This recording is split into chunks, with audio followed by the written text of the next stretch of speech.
Oh, it's that time of week again. We're inducting you fine friends into the Stokastic Hall of Fame, giving out some free months of Stokastic Plus Platinum. And all you got to do to get it is download the Stokastic profile picture at stokastic.com/avatar. Tweet your wins at Stokastic, HOF. It's Stokastic Hall of Fame on Twitter, and win a free month of Stokastic Plus Platinum. $120 value when you finish top 3 in a field of 5,000 or more. Or if you got a nice win, maybe it doesn't qualify and you're just looking for a shout out, maybe we can oblige. Let's get into it. Some great ones heading into this week. First up, Bob Kramatola? We'll call him Bob C here. In the 333K Mega 8, 100K to first, takes it down in the NBA. Woke up to this today. What a way to wake up. Thank you, Stokastic Hall of Fame. Yeah, fantastic way to wake up, Bob.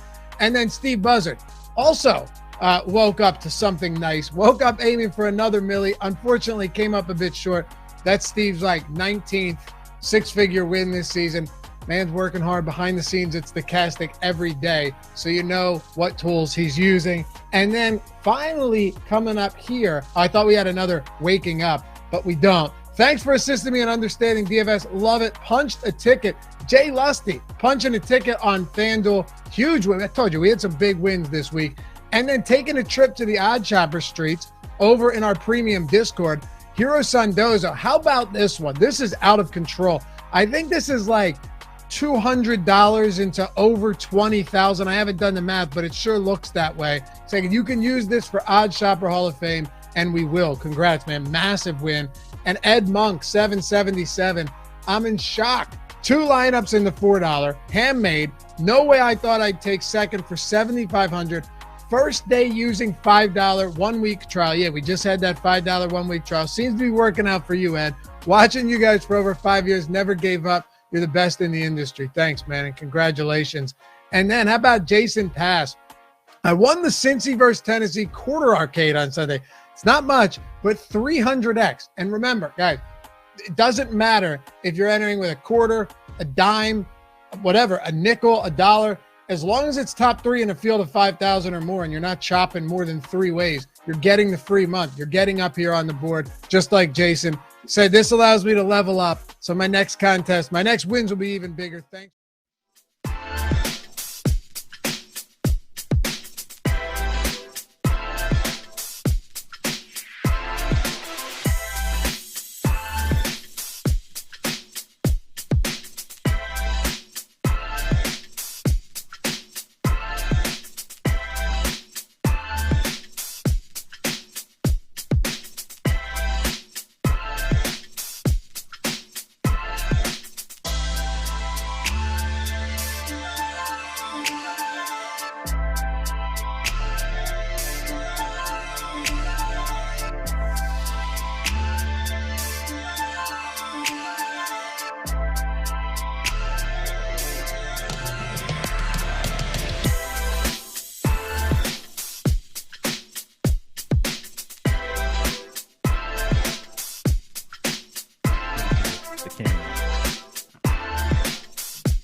Mike, you gotta tell us that stuff. Hey, I'm about to start a show. All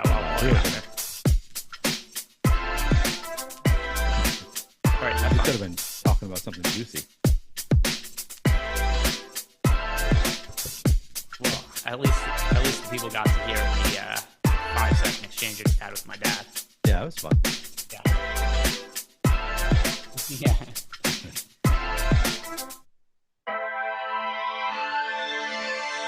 What's happening, everybody, and welcome to another Stokastic NFL Tournament Strategy show every Saturday. Neil Orfield and I, Neil, who's won a Millie Maker, we break down the Sunday NFL main slate. We talk about all our favorite tournament plays on DraftKings and FanDuel, our favorite pivots, leverage plays, using all the tools we have over at Stokastic as a guideline for us. So as you come in, like the video, subscribe to the YouTube channel for us, and shout out to Prize Picks, who is sponsoring today's show. Neil, number one, how you doing? And 2, how you feeling about this weekend slate?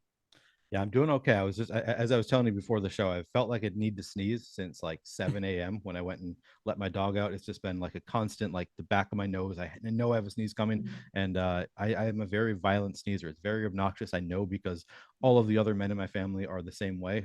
But hoping that it doesn't come out during the show, hoping I can make it through and then just sneeze a lot right after, get it out of my system. This slate, it's a fun one. It's a 10-game slate, so a little bit shorter than we're used to doing on these Saturday slates. Should be a fun one to talk about. And I will say, you say that we do the show every Saturday, but I believe the next 2 Saturdays we're going to be doing a live before lock or deeper dive or something else instead, because we're going to have some Saturday football. Yeah, it's a little bit weird scheduling upcoming. And by the way, I love the 3-game NFL slates, which what I like about this year is in previous years when we've gotten to the later stages of the year and there's the Saturday games, they've been 2-game Saturday slates, a lot of them. 3 games, it's kind of weird, but it makes such a big difference. 2-game slates kind of suck. 3-game football slates, like the Thanksgiving one, they're awesome. They're really fun. So I'm looking forward to some of those. And yeah, it's true. Neil and I were going to be on live before lock, breaking down some of the games next Saturday. And yeah, so there will be a little bit of mix up for us because of what the NFL schedule is. Now, for this weekend, the one thing that stands out the most, you and I, we always start by talking about quarterbacks and just overall some of the stacks that we're going to be building around in relation to those quarterbacks.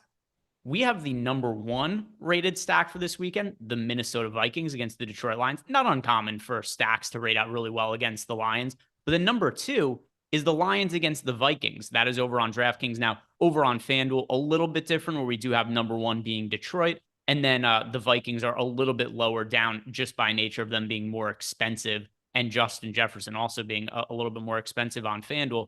But this looks like the preeminent game to target this weekend. And a lot of people are surprised the Lions are actually favored against the Vikings this weekend. I want to know, how are you going to be attacking this game? Because at least based on some of our initial projections, it looks like one that's going to be difficult to avoid. Yeah, I love this game. Obviously, I'm a Vikings fan, so I plan on watching the game anyway. But just from a DFS perspective, we look at the Vikings in the top stacks duel. We see Kirk Cousins coming in at 10% ownership with a 14% chance of the Vikings being the top stack and an 11% chance of the Vikings being the top value stack. So Vikings look great. I love these divisional matchups. Should be a fun game, and I think obviously I mean, you just look at the total, you look at the star power in the game. It makes sense that people are going to want to be targeting this game, and it makes a lot of sense. It's also a fairly condensed receiving tree for the Vikings with Justin Jefferson, Adams, Thielen, and TJ Hawkinson, and to some extent KJ Osborne. But for the most part, you can count on that, just kind of that core group of guys getting the passes in a high scoring game environment. So should be a lot of fun. And these are the games that I love in general, where both defenses are bad and both offenses are good. Like those are the fun games for DFS. So yeah, looks like this game is actually going a little bit under owned overall. So it's a game that we can attack and feel like feel good that we're not going to be competing with the entire field. Yeah, and right now we've got so just looking at these defenses right now, Minnesota 18th in defensive DVOA, Detroit 19th, but also well below average against the pass, both of them. But then also both teams play at a fast pace, which is one of those things that we don't really talk about a whole bunch for football. It's more relevant to something like basketball, where you see some games like, oh, look, the total is 239.5. Both these teams play at a high pace. This looks like one of the more likely shootouts we've seen of the entire season. So this is the game I'm going to be getting the most exposure to. I love both sides. I'm going to be getting to both quarterbacks, 2 of my more rostered quarterbacks for sure. So I definitely do like that game.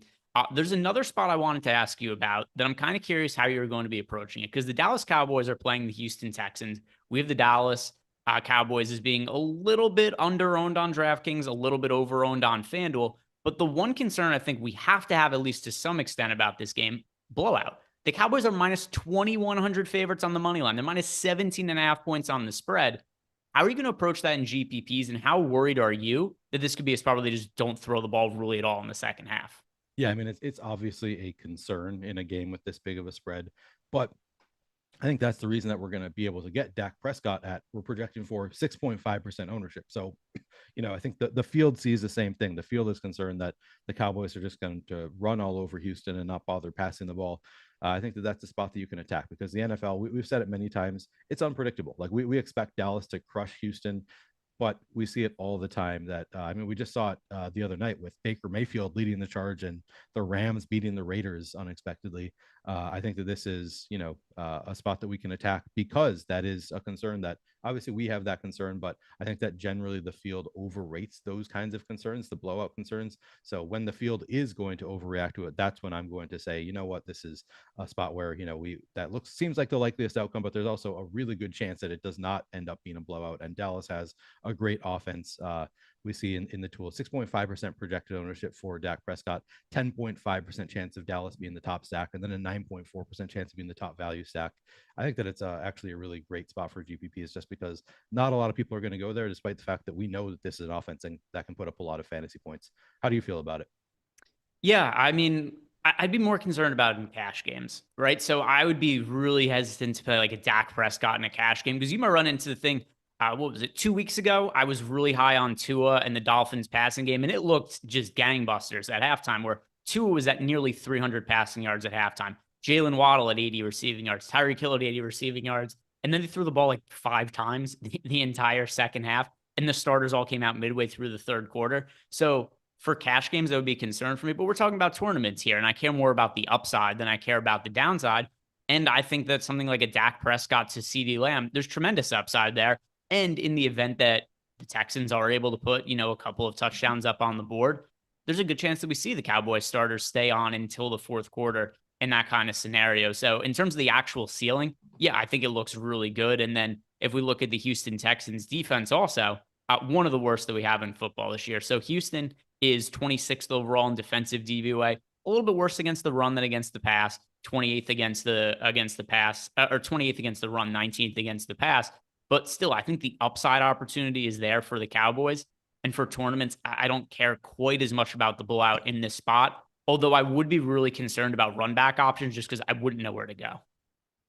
Yeah, I mean, I don't think that I will require a run back in this situation. Obviously, it helps to have a run back. It makes it more likely that Dallas is going to be throwing late and putting up a lot of points, but I don't think that it's entirely necessary to include a run back here. And as you say, it is hard to know where to go. We've got I believe no Nico Collins and no Brandon Cooks, if I'm remembering correctly. You could obviously play Dameon Pierce, but it's just a kind of a thin spot. I guess you will find some value options with the top receivers being out for Houston.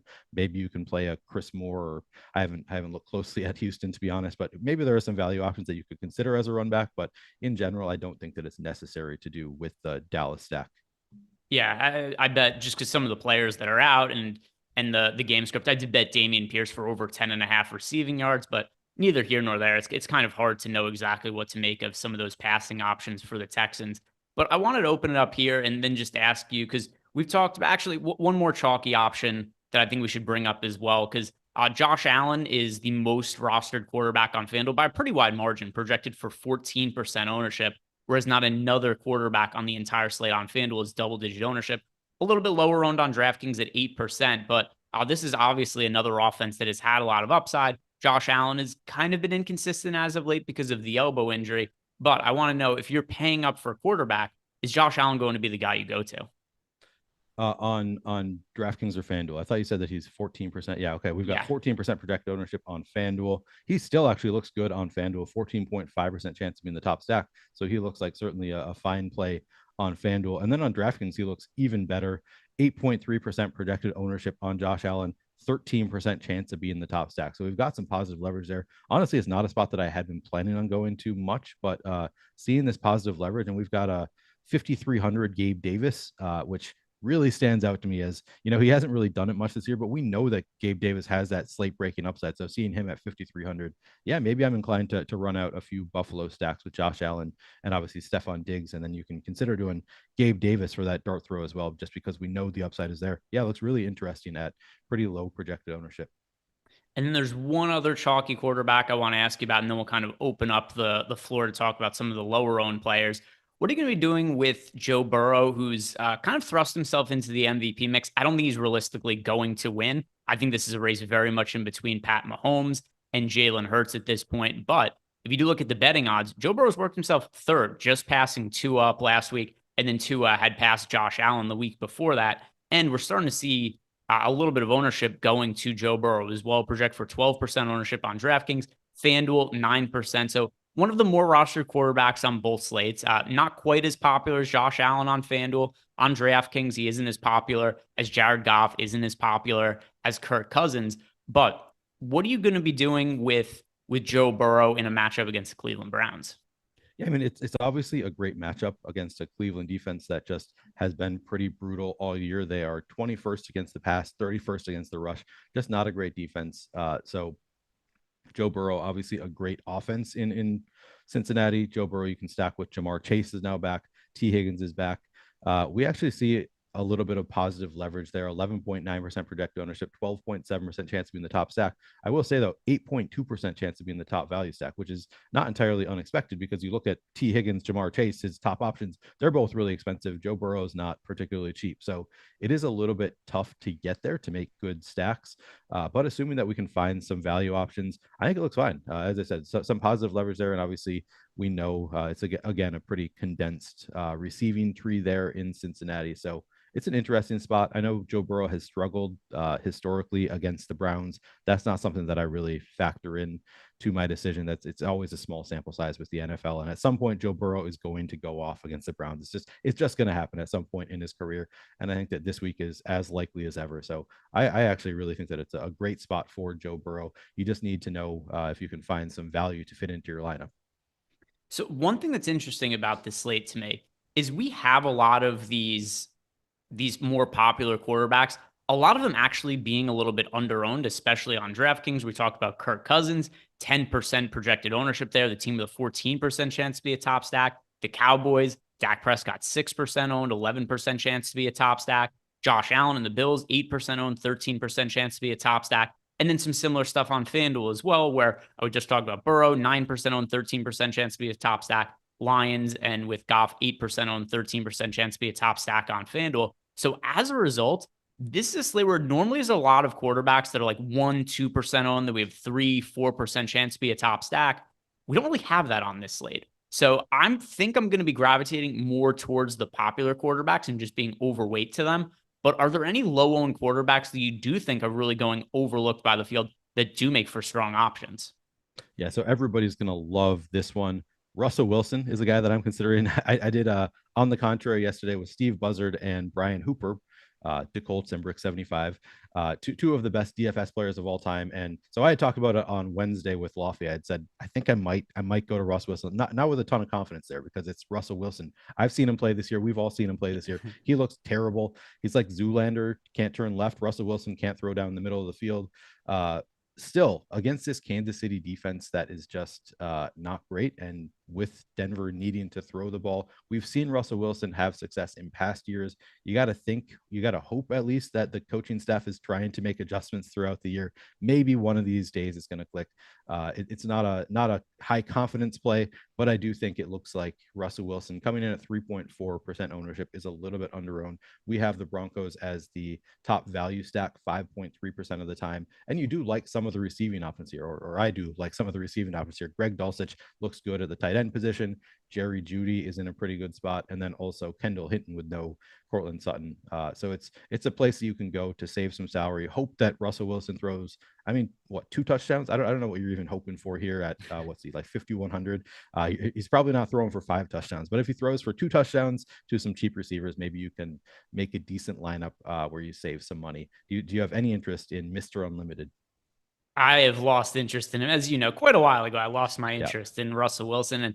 And he's really cheap. So I guess from a value standpoint, it kind of makes some semblance of sense. But same time, too, we have him being over-owned at 3% owned, where we have him the 2% chance to be the top scoring team over on DraftKings. Same thing on FanDuel, 3% ownership, 2% chance of the Broncos to be the top stack. Now, obviously, they're so cheap. They don't have to be the highest scoring team to end up in a winning lineup in GPPs. But I have just been very bearish on the upside of Russell Wilson since, I don't know, week 2, week 3. And one thing too is, one thing too is, and it's not like I haven't brought this up on the show before too. I'm usually like, not going to do the Russell Wilson thing this week. It's been a while since I rostered him. The other thing too that becomes an issue with Russell Wilson, you brought up him throwing over the middle. And I have a conspiracy theory. I don't know if it's a conspiracy theory. I don't have the data to back it up. But if there was a way to find it, I would be curious. I think that his ability to throw over the middle of the field is kind of like a yips type thing that dates back to the interception that he threw in the end zone against the Patriots. I don't have a way to actually show this, but I think he's thrown the ball over the field less since then than he has before. And I think that's just a thing he hasn't done since then. I think it's like a mental block. That's been like several years though, right? Like it's Yeah. been like what, 5 years? Has it really? I mean, that would be fascinating that we haven't heard more about it. If that is the case, like So nobody's picked up on this. So here's where it kind of where it kind of went off for me. Earlier in the year, DK Metcalf was asked about why the offense has been, and I'm kind of paraphrasing here because this is a couple months ago, but basically somebody asked what's different about the offense this year compared to last year. And DK Metcalf said, well, we throw the ball over the middle of the field now. We're not just running, we're not just running, like go routes down the side and just throwing the ball deep. And he kind of indicated, he's like, we didn't throw the ball over the middle at all the last couple of years. And then there were some games this year where I'm watching Russell Wilson. There's guys wide open over the middle. He's not even looking at that part of the field. So that's what kind of made me think that it was like, maybe there's something to this where it's just something that he's kind of blocked out and just doesn't do anymore, because DK Metcalf had said the last couple of years, it's just not something they've done at all. And it's like, all right, well, what's changed this year compared to last year? Oh yeah, it's a different quarterback. Like it's the same coaching staff. So I don't think it's a thing where they were like, oh, Geno Smith is capable of throwing over the middle of the field and Russell Wilson isn't. I think Russell Wilson just didn't ever do that the last couple of years. Who knows? I'm just kind of throwing. I like it. I think it's a very interesting conspiracy theory, and yeah, it actually would make sense if people, while he was on Seattle, you just assume that this is how the coaching staff runs plays, and it's not Russell Wilson being not able to throw it over the middle field, and now he changes teams, and maybe now is when you notice that hey, he's still not throwing over the middle of the field, including on some like wide open touchdowns that could have won the game earlier in the year. That's a fascinating conspiracy theory at the very least.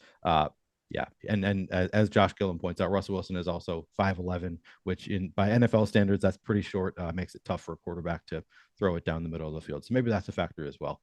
Could be. Although with that said, it's my understanding that he did more earlier in his career, and it's not like he's gotten shorter as he's gotten older, right? Like that. That does happen. That does happen. Yeah, it happened to my grandparents, but I used to be 7 feet tall. I've shrunk since then. But this isn't a thing where he was 5'11" earlier in his career also, wherein he was more efficient over the middle of the field. So yeah, I don't know. But either way, that was kind of beside the point. Russell Wilson has sucked this year. I have not played him for an extended period of time. He's given me no reason to want to play him again. I think he's washed. Yeah, no, I think he probably is washed too, just based on the games that I've seen. I think the only Broncos games I've watched have been the primetime games, which there have been 12 of them so far this year. So I've watched every Broncos game. That's a joke. But I have seen enough of Russell Wilson to know, yeah, he does suck. Everybody in chat confirming, yes, Russell Wilson is not good. I'm still going to play him. I don't care that he's bad. I care if he could put up fantasy points, and I think he's got a shot to do so against Kansas City. Even though he sucks, I think against this defense in a game where he's probably going to be throwing a lot. Maybe you just got to get lucky, right? Maybe it's not even good throws. It's just getting lucky with the Kansas City defense. Not a high confidence play, as I said. A couple other plays looking at the lower end of ownership. Seeing Kenny Pickett looks really good. 2.3% projected ownership, 2.7% chance of being the top stack in Pittsburgh, but then a 4.8% chance of being the top value stack. So we've got a lot of positive leverage on Kenny Pickett. Both the guys on the show yesterday were saying that they had some Kenny Pickett stacks with Deontay Johnson. Somebody in chat also brought up George Pickens, another guy you can throw in there. It's at least an interesting spot for Kenny Pickett. He does a little bit on his legs. I'm probably just single stacking, but I think you could also double stack this one. Looks like a pretty good spot at relatively low ownership. Another play, I think I'll probably play some Deshaun Watson stacks. I think that as far as like low owned guys go, I'm not saying I love Deshaun Watson. I don't love Deshaun Watson, but I think that he is looking like he's going to be pretty under owned. 2.5% projected ownership, 3.9% chance of being the top value stack there in a game that, I mean, he was really bad in his first game back. Honestly, I'm generally kind of cheering against him, but in this game, I think that there's at least we have to think about the probabilities here. I think there's a high probability that he looks a little bit better in this game than he did in the last game, and it could be a shootout with Cincinnati. So at 2.5% projected ownership, I think Deshaun Watson is kind of interesting. We also didn't talk about he's obviously not very low owned, but Jalen Hurts only 7.9% projected ownership against Giants defense that's just not good. I think I might go there as well. Yeah, I think there's always a case to be made for Jalen Hurts. Obviously, last week, that was the nuts. Jalen Hurts, Devontae Smith, A.J. Brown is a double stack. You don't have to double stack Jalen Hurts just because he's so efficient running the football, and it's another way he provides upside. What do you have? 2 weeks ago, he had like 140 or 130 rushing yards or something crazy in the first half. So I do think that generally one stacking with Jalen Hurts is acceptable. So that is one other guy that could be in the mix. But in general, I'm going to be playing some of the more popular quarterbacks. And the other thing to a quarterback, it's not like anybody ever ends up being 20 to 25% owned. It's just I like a lot of these guys that are 8, 9, 10% owned. Yeah. And I just don't really have a real strong desire to play any of these 1, 2% owned guys because even a lot of them we have as being negatively leveraged, like I said before. So to me, some of the quarterbacks that I like the most, Kirk Cousins, Jared Goff, Dak Prescott, Joe Burrow, Josh Allen, and I'm pretty cool with those being a lot of the core of the lineups that I'm building. Anything else you want to talk about a quarterback, or should we move over to the running backs, Neil? Yeah, I mean, we didn't touch on Patrick Mahomes at all. He also looks great, 5.9% projected ownership, 8.2% chance to be in the top stack. So I'll throw that one out there. But and Ryan Tannehill actually looks kind of interesting against Jacksonville, 3.8% ownership, 4.3% chance to be in the top stack. Not my favorite play on the slate, but kind of interesting. I think we've largely covered. I'll add this. If you didn't watch On the Contrary yesterday, I think it was Brian who was saying that he really liked Trevor Lawrence I think he had Zay Jones. He had a lot of those Jacksonville stacks with Trevor Lawrence and Zay Jones. So he actually doesn't look that great in our tools. But if Brian Sims are telling him that Trevor Lawrence is a strong play, that piques my interest a bit as well. So let's move on to the running backs. But first, guys, just an easy way to get access to all the tools we have over at Stokastic. Sign up at BetMGM. We got our link below. You can sign up using that. It's going to get thrown into the YouTube chat in a second. Because when you sign up at BetMGM using our link, it comes with 2 free months of a Stokastic Plus Platinum package. You just have to make a deposit minimum of $10. Place that bet. When it settles, you're going to get credited with 2 free months of Stokastic Plus Platinum. But if you're a little bit more of a serious sports bettor, in addition to that, you get a risk-free bet of up to $1,000. So instead of just placing the $10 bet, if you wanted to, maybe there's a football game that you really do feel great about this weekend, you place up to $1,000 on it. And if that bet loses, you're going to get refunded with a risk-free bet of up to $1,000. But that's also going to come with the 2 free months of Stokastic Plus Platinum. So a lot of good value to be had there. Now let's talk about the running backs. And in terms of the chalk, there's a handful of players that are popular at the position, 4 to be exact. We got DeAndre Swift, we've got Tony Pollard, we've got Derrick Henry, we've got Joe Mixon. Henry's a little bit more expensive than these guys on DraftKings, $7,900. Then you got Mixon at $69, Pollard at $67, Swift at $58. We talk about FanDuel now, and it's a lot of the same guys that are being projected to be popular, although we've also got Christian McCaffrey in the mix. I want to know, if you were rostering one of the chalky running backs this weekend, you could only pick one, who is it that you would gravitate towards? Interesting. Derrick Henry looks really good. I'm trying to think. Yeah, it's probably Derrick Henry for me. He's 7,900, not all that expensive, reasonable price tag. We've got him at 20.2% projected ownership, 29.9% chance to be an optimal. So that's enough for me, enough positive leverage that I think it's probably going to be Derrick Henry that I want to play among the chalky guys. How about you? Yeah, it's certainly got to be Derrick Henry for me. Number one, his prices come down a little bit to what the peak Derrick Henry prices are. He's also been a little bit more involved in the passing game this year than we've seen in the past. So we've seen games where Derrick Henry has drawn more targets. I'll pull that up in a second here. And also we've seen him break off some big receptions after catching the football. But the thing that really stands out the most to me is just looking at some of these players and the fact they've really similar ownership. 24% Mixon, 20% Henry, 20% Pollard, 18% for Swift. But the odds of these players being in the optimal lineup in our simulations, it's almost double Derrick Henry compared to the other guys. Henry at 30%, Mixon 19, Pollard 13, Swift 15. If you're only playing one chalky running back this week, so like I want to be a little bit different at running back, but I want to keep one of the chalk plays, I would be going with Derrick Henry. I think Henry would be the guy to get to. Now, my second favorite one here is going to be DeAndre Swift. You and I were talking about him briefly before the show started. And, coming into the year, DeAndre Swift, particularly if you guys play best ball, we play yearly long leagues, Swift was considered one of the best running backs for fantasy purposes coming into the year. And he started off the year pretty well. He had 144 rushing yards against the Eagles in week 1. And then he gets banged up. We hardly see him play a massive workload really going forward. He misses a bunch of games. He's in and out of the lineup. He had 14 carries last week. It was the first time since week 1 that he had double-digit carries. I think Swift might be healthier now. He's cheap. He's only $5,800. We talked about how much we like that Vikings Lions game earlier. And by the way, over on FanDuel, DeAndre Swift, $7,200. A little bit more expensive, but still not problematic for me. I really do like getting to Swift as a value option. And think if coming into the year you heard that Swift was going to be $7,200 on FanDuel, $5,800 in a plus matchup, that would seem like a no-brainer. And I kind of do feel that's the case now as well.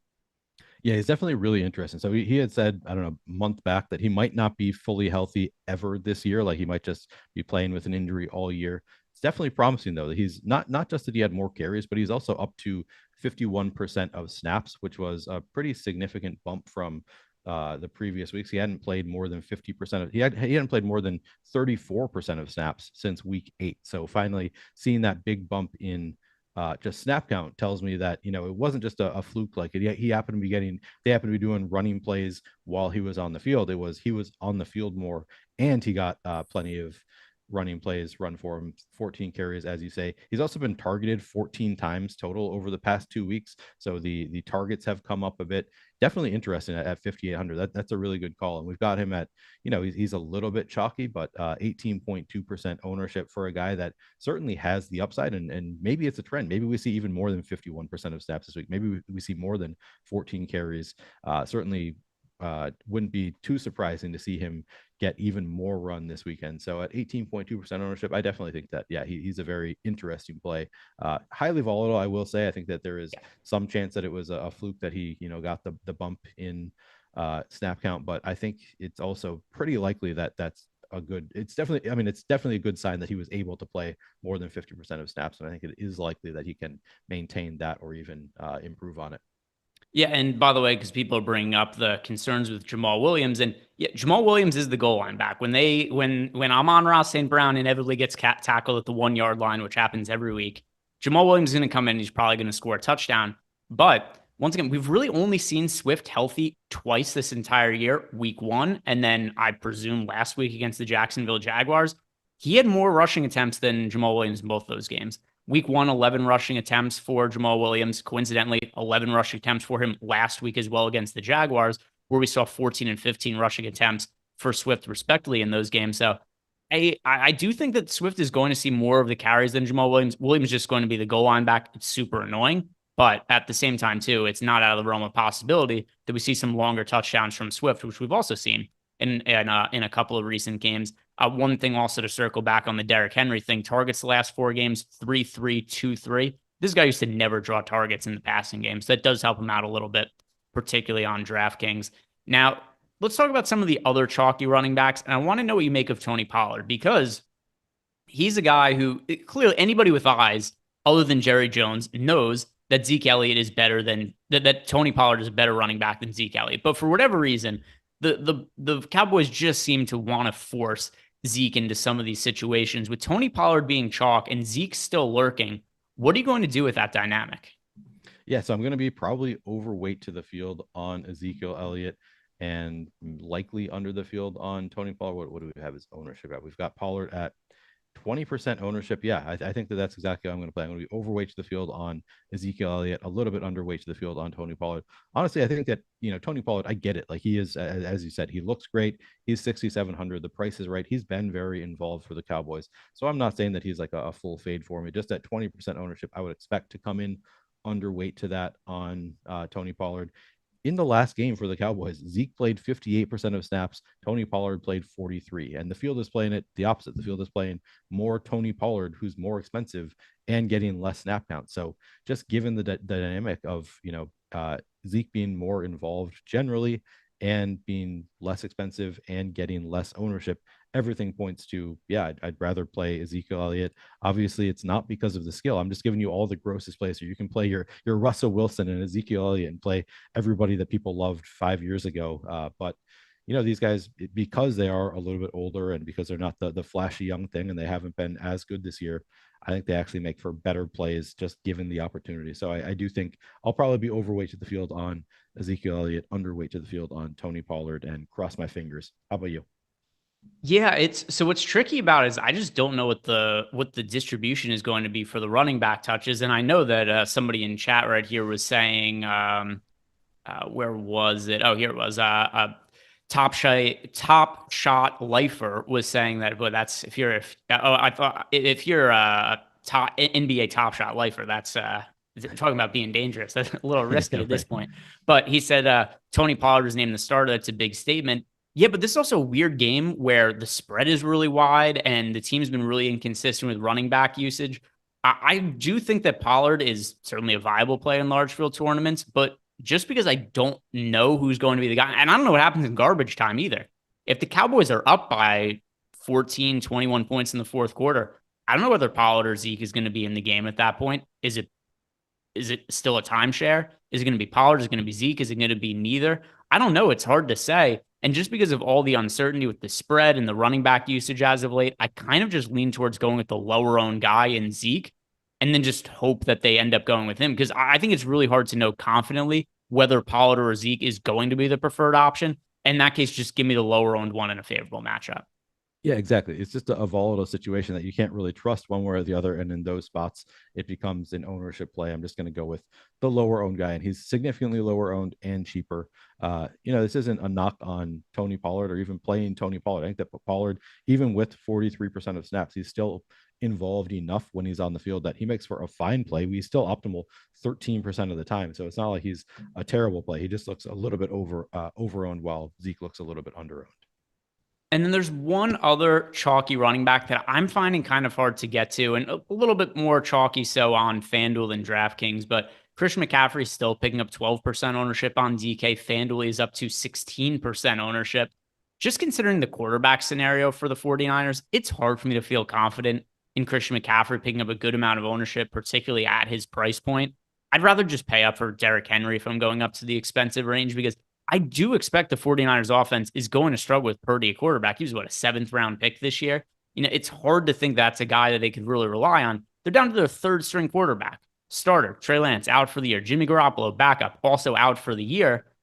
It's hard for me to think this is a great scenario for Christian McCaffrey, but do you feel differently?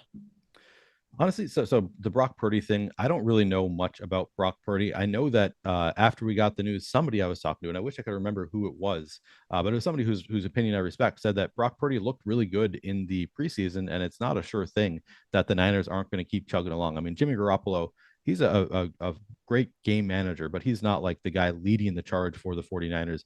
If Brock Purdy is just a serviceable, like average or slightly below average NFL quarterback with this Niners team, I think that they could continue chugging along. So I think that I do have some interest in Christian McCaffrey. And, on DraftKings in particular, he looks very neutral. 12.1% projected ownership, 11.8% chance of being optimal. He's 8,500. It's not a great matchup against Tampa Bay, but I think that I have some interest just because Christian McCaffrey, one of the few guys that has the upside for multiple touchdowns and like 8 catches and 100 yards either on the ground or through the air or both. Like he's so involved in the offense that I do have some interest in Christian McCaffrey, and I'm going to hope that more people are afraid of the Brock Purdy effect and just like that they won't be able to move the ball. I think that there's some possibility that the offense just keeps moving how it has been. Yeah, well, the other thing too about this game is I'm concerned about the pace of the game as a whole. Just 49ers Buccaneers. The Buccaneers offense just absolutely stinks. I know that Tom Brady's had these moments in the fourth quarters of close games, but they've scored over 20 points, like, I don't know, twice the entire year or something like that. They've been in so many lower scoring games. They have a good defense. The offense has been no good. The 49ers defense we also know is great. I just get concerned looking at the total of the game and the potential pace of play that it could be a really, really slow game that just doesn't have that many plays run in it, which could just overall hurt the upside. So right now, with Christian McCaffrey expected to be somewhat popular in both FanDuel and DraftKings, I just prefer to spend up for Derrick Henry if I'm choosing between the two. And that likely means that I'm going to be underweight to the field with Christian McCaffrey and potentially pretty significantly. But that covers a lot of the popular running backs on the slate. What are some of your favorite contrarian options at the position? Yeah, I'll just start by saying I just turned my mic up a little bit. I finally got my mic app to be working. It was saying my microphone was disconnected. I was able to turn up my mic gain a little bit. So hopefully I'm not too loud now. This is back to where it usually is. It was very low for some reason. And I'll touch on the Christian McCaffrey thing. Yeah, so I do wish that it was a better matchup. Like I feel like it's not a smash spot for me. If it were like the Niners were playing against if they were playing the Lions or somebody and he was still not getting much ownership because people are afraid of the Brock Purdy effect, then I would absolutely love it. The fact that they're playing against Tampa Bay makes it kind of it's a fine play for me, but I'm not like in love with the Christian McCaffrey play in what I think is a very tough matchup for him.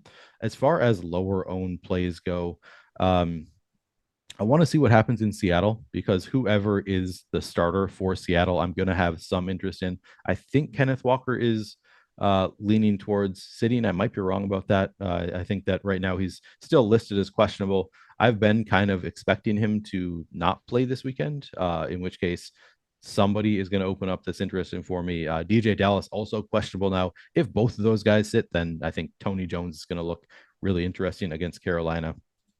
Just a situation to monitor, though, because we don't really know who's going to be in at running back for Seattle currently. But if we get news that both Walker and DJ Dallas are out, then I'm going to have some interest in Tony Jones and maybe even Travis Homer. Not entirely sure. It's a volatile situation. Nobody really knows what would happen if Kenneth Walker sits. We don't really have like a full game sample size with a week of practice to really see what they want to do at running back. But it's a situation to at least think about there. I mean, we talked about it a little bit when we were talking about Dallas stacks. Dameon Pierce looks kind of interesting. 5.5% projected ownership, 7% chance of being optimal. Looks like a fine play at relatively low ownership. Man, Najee Harris looks good. Go ahead. I'll circle back on the Kenneth Walker thing. One thing that's pretty tricky about it, and this could present good opportunities for GPPs, he's expected to be a game time decision. That is a 4:25 start time. We are not going to know until very late in the day whether Walker is playing or not. So I do think there's potential for value in the Seahawks backfield. And Walker, very much up in the air. If I had to guess, I'd say probably a little more likely to sit than play because he didn't practice on Friday, which is usually a decent indicator that a player might sit. But the fact that he's listed as questionable is a game time decision. Same goes for DJ Dallas. I think it looks like whether it's Walker or Dallas or potentially Travis Homer, somebody's going to be a good play in the Seahawks backfield. And we're not going to know until well after the 1 o'clock games lock, at least based on the information we have right now. So good tournament spot, but one that I do think we're going to need a little bit of information on. I will say this, if you guys are playing Kenneth Walker or another Seahawks running back, make sure you have at least one other free spot in your lineup for the later game. So you're giving yourself more maneuverability because it could be really hard if you only have that one guy in the lineup still. But if you have Walker and then say a wide receiver or tight end or another position, it gives you a little more opportunity for flexibility in late swap. So that's something I'm going to try to make sure I prioritize when I'm building my lineups out in Fantasy Cruncher for tomorrow, is that when I am rostering a Seattle running back, I just have the ability to make swaps and change around other players as well. Yeah, I like that. That's good. That's good call out that it's a great late swap opportunity there. And sorry, I cut you off a little bit there. Who else was it that you were about to bring up?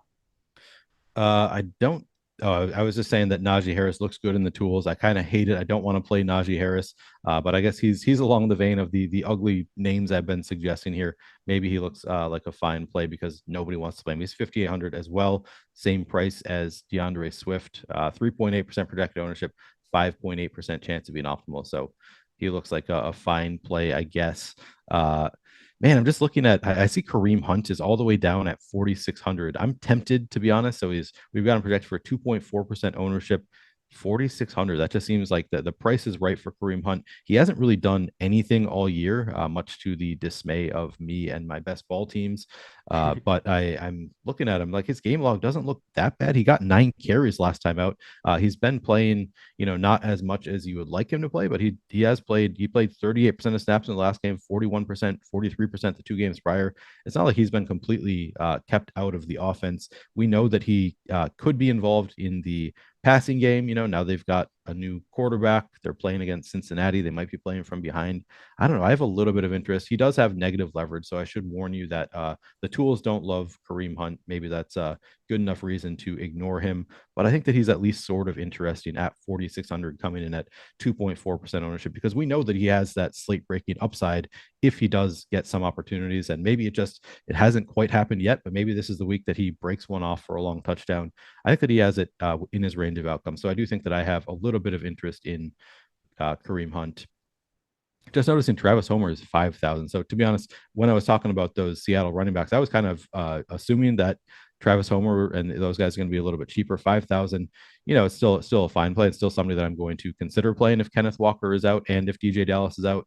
But not quite the smash spot I was hoping for with the value running back situation.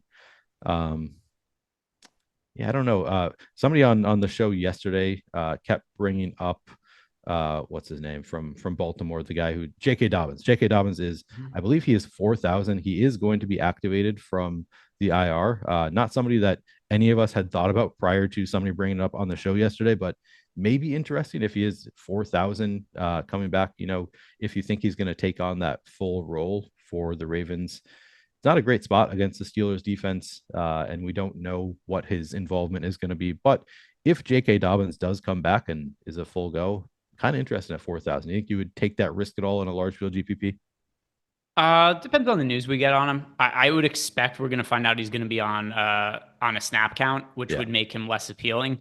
He hasn't played in so long, and he also has a really long history of knee injuries. So my assumption is that they're going to limit him. If we find out he's unrestricted, yes, for sure. I just don't think that's going to be the case. I think we ultimately find out he's going to play like 10 to 15 snaps. Yeah, I think that you're probably right. That's the likeliest outcome. So he doesn't fit into any of our buckets of like he's not really chalky, he's not really low owned. We haven't touched on Dalvin Cook at all. I'll just say he's 7,300 against the Detroit Lions. He is coming in at 14.5% ownership, so you will be fighting with a good amount of the field if you play Dalvin Cook, but pretty interesting against a Detroit defense that just really can't stop anybody. Hasn't been great this year overall, but I think at 7,300 in this matchup, hard for me not to have some interest in Dalvin Cook. Anything else you want to talk about at the running back spot? I think that we've touched on all of the most important running backs. That's another thing we talked about yesterday, and it's been a common theme on the contrary with, I bring on a lot of really smart guests and all of them kind of echo. And I think you've said this as well, Greg, that at running back, you're more likely to just play the chalk. Like the chalk is generally better at running back. It's more similar to NBA, where it's just a lot more projectable than wide receivers. So typically chalk at running back position is better. So I think that we've touched on enough of the chalky guys and the guys who are not getting as much ownership. So let's move on to wide receivers. But first, we are sponsored by Prize Picks here today. And if you guys haven't signed up at Prize Picks, this is a way that you could play player props, even if you're in a state that doesn't have legal sports betting, because Prize Picks, it's a DFS game, and they do operate in a lot of states that do not have legalized sports betting. So you can play player props over on Prize Picks in those spots. And when you sign up at Prize Picks using our link, you're going to get up to a $100 bonus on your first deposit, and also 1 free month of Stokastic Plus Platinum. We have all the tools you need to build some winning player prop cards over on Prize Picks, because we have Prize Picks specific projections that are going to tell you odds for players to go over or under all of their different prop totals. So we're going to have odds of those winning, different ways you could build out your parlay props on Prize Picks and make some money. But also don't forget 1 free month of Stokastic Plus Platinum when you sign up using our Prize Picks link. Now let's talk about wide receivers. And Neil, as you know, my guy for a lot of the season has been Amon-Ra St. Brown. I'm overweight to him basically every single week that he plays. Last week, it worked out for me. He had one of his good games, despite getting tackled at the 1 yard line, not once, but twice last week. Nothing is any different for me. I love the spot between the Vikings and the Lions. Pretty good chance Amon-Ra St. Brown ends up being the most rostered wide receiver once again. Yeah, definitely an interesting spot. Before I comment, I just want to say a lot of people wanted to hear about D'Onta Foreman playing against Seattle. Yeah, he does look like it's a great matchup for D'Onta Foreman. He has been getting plenty of involvement. So maybe I think he's a little bit chalky. I already moved over to my wide receiver info, but I will say, yeah, he looks like a pretty solid chalk play as well.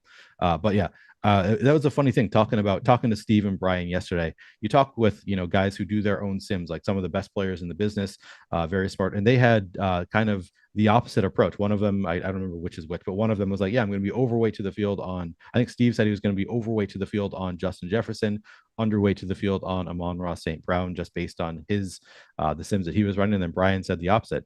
He's going to be overweight to the field on Amon-Ra, underweight to the field on Justin Jefferson.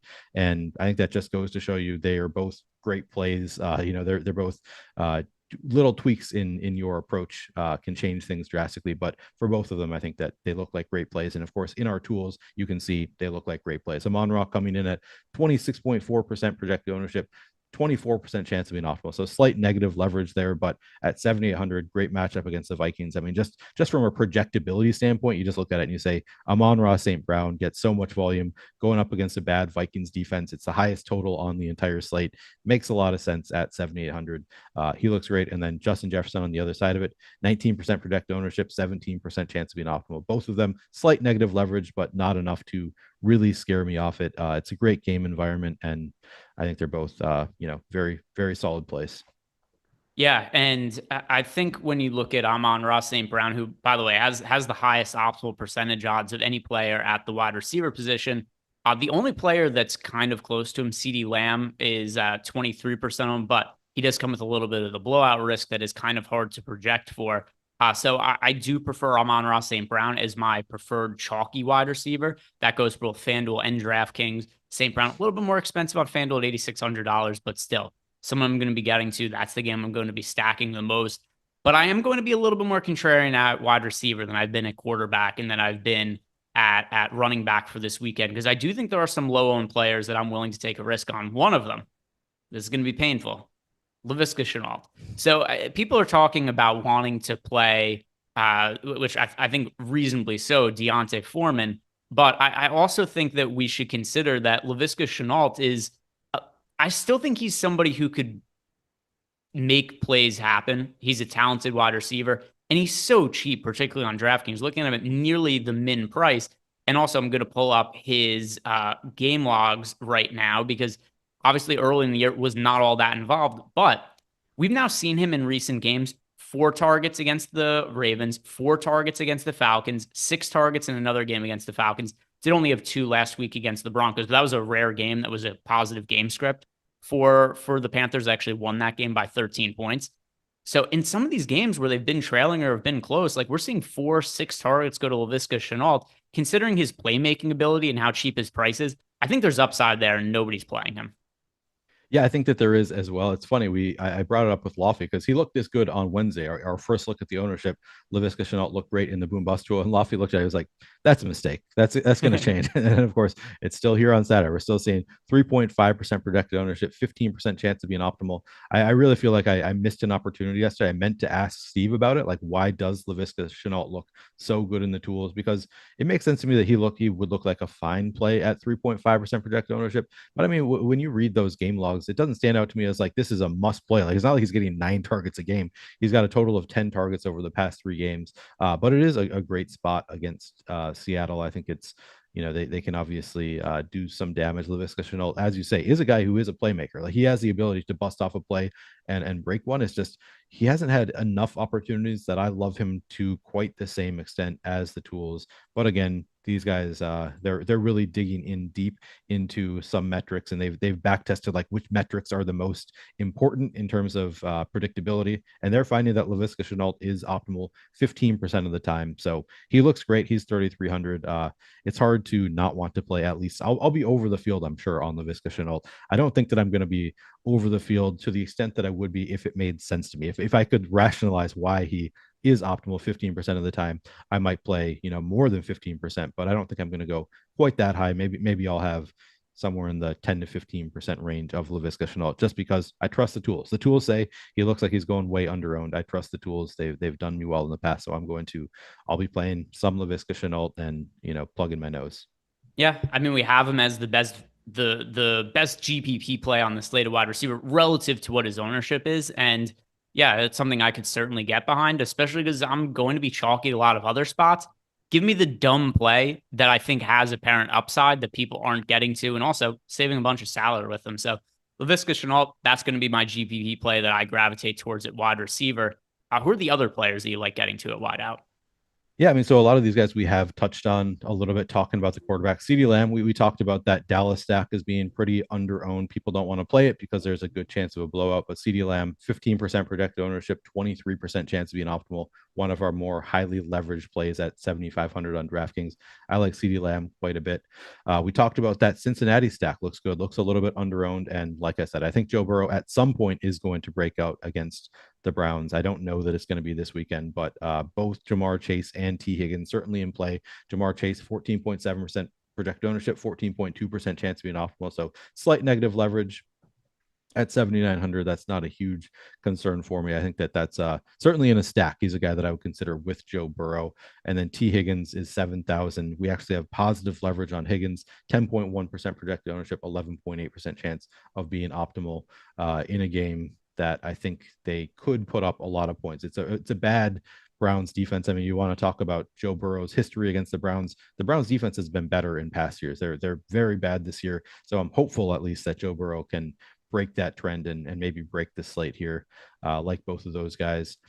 We talked about the ugly Russell Wilson play. Hard not to like his wide receivers as well. I mean, that's part of the reason that I think Russell Wilson is an interesting play this weekend is you look at how cheap his wide receivers are. We've got Kendall Hinton at 3,400, projected for 8.4% ownership, 13.5% chance of being optimal. Certainly interesting. And then Jerry Jeudy, 5,400, 7.7% projected ownership, 12% chance of being optimal. So, it's another plug your nose play, but in a large field GPP, I think Russell Wilson has, I think there's some upside in the Denver passing game. So, and I would even consider playing these guys as one-offs. I think maybe, it's not, it's tough to really want to click that button, but I think these guys are certainly, Jeudy is definitely a fine one-off play, and Kendall Hinton is as well. So those guys are interesting. Another thing we talked about on the show yesterday is, everybody wants to play Justin Jefferson and Amon-Ra St. Brown. Well, then you can get some leverage by playing guys like Adam Thielen. He's down to 4,900. That's like as cheap as you're ever going to see. Adam Thielen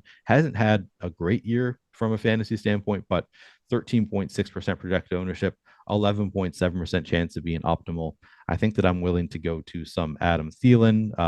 DJ Chark was a guy that both of those guys wanted to talk about yesterday. 6.6% projected ownership, 7.7% chance of being optimal. He's 4,300 again in a matchup with the Vikings where he has been very involved for the Lions recently.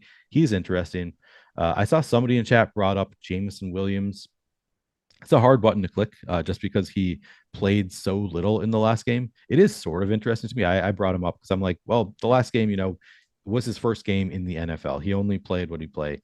8 total snaps, 11% of the snaps for the Lions in his first game in the NFL. I think he had at least one long bomb thrown to him that, he didn't catch. I don't know what happened on the play, but he's a guy that can break a slate. He could play 20% of snaps and score 2 touchdowns. He's got that like kind of Randy Moss on Thanksgiving upside, where he's had the 3 touchdowns for 150 yards or 3 catches for 3 touchdowns and 150 yards, whatever. I think that Jameson Williams has that same kind of play style. So he could break a slate even with playing, under 50% of snaps. I don't know what's going to happen here. It's certainly a volatile play. You might, if you play Jameson Williams, you're at risk of getting 8 snaps again and 0 fantasy points. But in a large field GPP, I've done dumber things than play Jameson Williams. I think that he looks fine to me.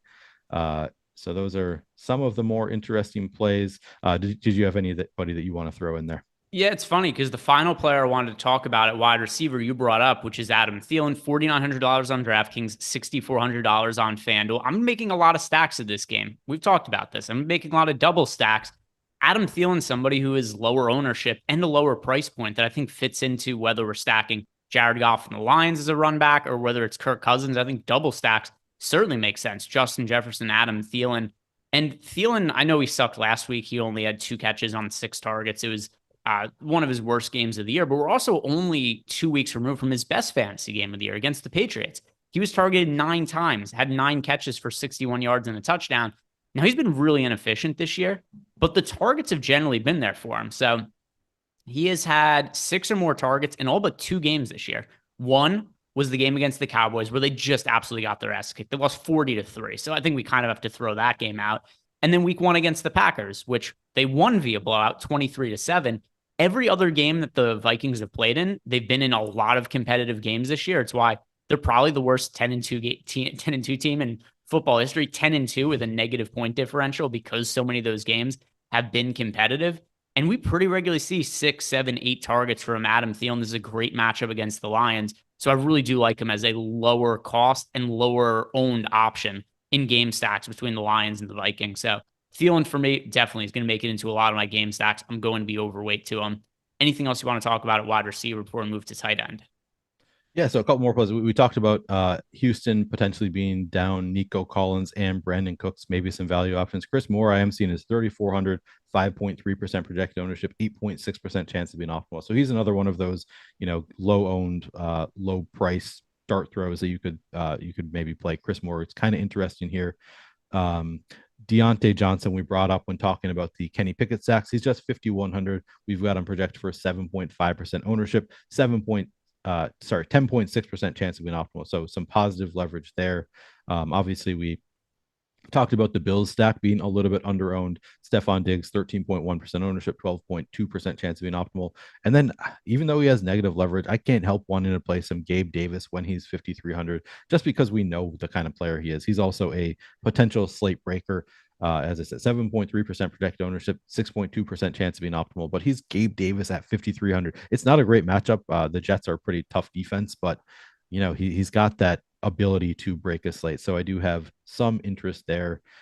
Here's a guy that I've never heard of before. I'm just noticing how good he looks in the tools. Brandon Johnson for Denver. We have him projected for 1.1% ownership, 5.4% chance of being optimal. We talked about all those other ugly plays I want to potentially play from Denver. I guess Brandon Johnson is another guy that we have to at least consider there. George Pickens, again, talked about those Pickett stacks, 1.4% ownership, 4.6% chance of being optimal at 5,000 is George Pickens. Again, Tyler Boyd, if you want to play some of those Joe Burrow stacks, is a guy you can play. I think that we've largely touched on all of the more interesting plays here, though. All right, so let's move on over to tight end. And if you guys haven't done it yet, do us a favor by liking the video and subscribing to the YouTube channel. Now, tight end this weekend, we do have Travis Kelce, we do have Mark Andrews, but obviously Mark Andrews, this is with Tyler Huntley at quarterback. There's no longer a healthy Lamar Jackson. So what do you envision yourself doing at tight end? Are you going to be paying up for Kelce? You're going to be trying to save salary? What's your approach to the position? A mix there. Like I'm definitely going to be playing some Travis Kelce. He looks very good. We've got Travis Kelce projected for, hang on, my mouse is being slow right now. Travis Kelce projected for 11.1% ownership, 14% chance of being optimal. Looks pretty great. Hard not to like Travis Kelce if he makes sense in the lineup. Like he's 7,600. He's kind of a different price tier than every other tight end on the slate. So he's not somebody that I'm going to be forcing into lineups, but certainly going to make it into some Mahomes stacks. And if I'm doing some Russell Wilson stacks, he's certainly a great run back for those stacks. You're going to be able to, you're saving some money by doing the Denver stacks. You're going to be able to pay up elsewhere. And I think Travis Kelce is a guy that is going to make some sense there. TJ Hawkinson is certainly interesting going up against the Lions. I'm trying to find my TJ Hawkinson stats because he's just been so involved in the offense for the Vikings.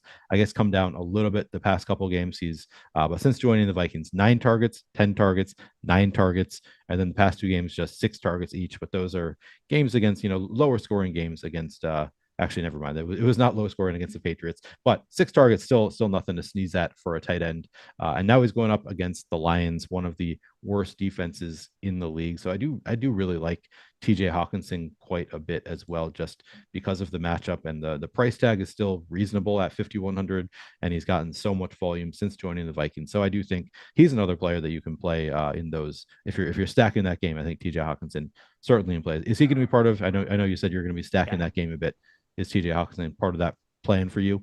Absolutely. So there's 3 tight ends that I like in different price ranges today that I think are going to make up a lot of my tight end exposure. So on the high end, Travis Kelce, right? If you have the salary cap space to pay up to Travis Kelce, it just makes sense. He has been the best fantasy tight end this year by a mile, and nobody's even remotely close to Travis Kelce. You got the money, you're spending up for him, but he could be a little bit difficult to fit in the lineups. If I'm moving down and playing in the mid-range, we got guys like Hawkinson, Schultz, Freiermuth all kind of clumped together. I like Hawkinson the most. He just makes sense with the lineups I'm already building. If I'm going to be high on Vikings, Lions stacks, it would make sense that Hawkinson would be in the mix for me as well. So actually, relative to his price and the lineups I'm building, I assume Hawkinson's going to end up being the most rostered tight end this weekend. I haven't built out my lineups, haven't submitted them. Stands to reason Hawkinson is going to be the one I get the most exposure to. If I'm going cheap and also playing somebody who's low owned, David Njoku is 4% owned. Last weekend, I played Harrison Bryant a good amount as a value play. And I think a lot of the same logic could be applied to David Njoku. So Njoku was out last week. He's not on the injury report, so he seems good to play for this weekend. And I just have to think this is an upgrade situation for him. I know that Deshaun Watson didn't look great last week, but Deshaun Watson hadn't started a game in 2 years. It had been a really long time since we'd seen Watson play. He was rusty. I do think going forward, he's going to start to play a little bit better. And Njoku has been one of the more targeted players in the Browns offense when he's been healthy this season, only behind Amari Cooper in terms of targets in the games that he's been active. So Njoku is very cheap on both DraftKings and FanDuel. He's also very low owned. I think he's a pretty good contrarian play that has upside with the change of quarterback. A lot of volatility, but I do like the upside. Yeah, it's a really interesting call out for David Njoku. He's, when he plays, he usually plays a good number of snaps. As you say, it should be presumably an upgrade at quarterback. Didn't look like it last week, but yeah, I think the expectation is, or at least it's a possibility that it's going to end up being an upgrade at quarterback. And even if it isn't, he's involved enough in the offense, cheap enough that I think that it's a great spot. Certainly somebody you can play as a one-off, and then in some of those game stacks, he's going to make some sense as well. I like that call. A guy who's been brought up in chat, and a guy that Lofty brought up early in the week, and he actually didn't look as great early in the week. When Lofty first started bringing up, he I think had some negative leverage. Chigakonkwu is 2,700. He's actually got positive leverage now, 5.3% projected ownership, 8.3% chance of being optimal. And if you look at the game logs, his snap share has been increasing. He played 58% of snaps in the last game for the Titans. That is his season high. The week prior, he had played 33%. The week prior to that, 45%. So he's been more involved in the offense, and he's looked good. Like he's had a lot of long plays in his short NFL career. I think the Chigakonkwo is somebody that you can at least consider for the Titans. He's 2,700. It's a decent matchup against the Jaguars. Actually, the Jaguars 31st against the pass. Man, they have really fallen off more than even I realized. But great matchup then for Chigakonkwo. I think that he's a guy that you can consider playing at 2,700. Some interest there. Honestly, outside of, I think those are the guys that I'm planning on being like overweight to. The guys that I think I have the most interest to are Kelsey, Hawkinson, Okonkwo, maybe Njoku. Kind of you piqued my interest there a little bit. Maybe Dulcich. I don't know. It's tough to trust. I think Dulcich is a guy that I'm more likely to play in game stacks. But maybe, I don't know, he might fall into a few as a one-off as well. But outside of those guys, I mean, I think Pat Freiermuth, we talked about Kenny Pickett, how good those stacks look. You can obviously include Pat Freiermuth as the receiver there. 8.7% projected ownership, 9.2% chance of being optimal. He's fairly interesting. Mark Andrews, always playable. He's 6,500, projected for just 4% ownership, 6% chance of being optimal. And yeah, no Lamar Jackson, but last year, Mark Andrews was just as good with Tyler Huntley, or, he had some great games with Tyler Huntley, didn't really skip a beat. So certainly interesting. Dawson Knox hasn't really done it yet this year. He's just been really underwhelming for those of us who drafted him in best ball or season long leagues, but 3% projected ownership, 4% chance of being optimal. I think that he's always in play, always live to have a big game. But other than those guys, I mean, there's a lot of guys that I'm going to be sprinkling into lineups. Daniel Bellinger, George Kittle is down to 4,300. That's pretty interesting. George Kittle at 4,300. But most of these guys are just going to be sprinkled into some lineups. All right. So, by the way, I agree with you on Okonkwo. Of the guys you just mentioned there, Chig is somebody who I think in large field tournaments, certainly I think you can make a case for. And we've seen some upside from him in the past. There was a primetime game. I can't remember if it was Sunday or Monday Night Football game where the first play of the game, Okonkwo at min price and no ownership caught like a screen pass. They ran for 55 yards. Yep. It was something along those lines. I'm pretty sure it was the first offensive play of the game where it was like, oh, there's your low owned play at low cost of slate that kind of breaks the entire thing. So we've seen that kind of upside from before. Certainly you can make a case for that without a doubt. But let's close the show out this way, the way we do every single weekend. If you were playing one lineup, what would be your stack in that lineup? Near your quarterback to pass catching combinations, what would you be going with? I mean, the obvious choice is just go with my Vikings. I'm tempted to just go there, but I think I'm actually going to go the contrarian route, and I'm going to go with Joe Burrow against Cleveland. I think that it's just, even though we were projecting for 12% ownership, maybe he gets there. But I think that Joe Burrow is just a spot where I could see him, this being the breakout game against Cleveland. In Cleveland, he's going to be throwing a lot. So maybe I think I'll go with Joe Burrow with Jamar Chase and T. Higgins, and then find some value options to throw into the lineup. Yeah, I think everybody knows what mine is going to be for now. It's going to be some combination of the Vikings lines. I'm going to lean towards Jared Goff, a little bit lesser owned than Kirk Cousins for this weekend. So it's going to be Jared Goff to Amon-Ra St. Brown, and then running it back with actually, I'm going to be doing double run backs. I'm going to be making a lot of double stacks this game. So Justin Jefferson and Adam Thielen on the other side. And then I also think you could play DeAndre Swift in Jared Goff lineups. He's going to be catching passes. So 2 double stacks there. Goff to Swift and Amon-Ra St. Brown, and then wide receivers running it back, Adam Thielen and Justin Jefferson. That is going to do it for us today, guys. Everybody, thank you very much for watching. If you haven't done it yet, one more time, like the video, subscribe to the YouTube channel. Good luck and enjoy the games on Sunday.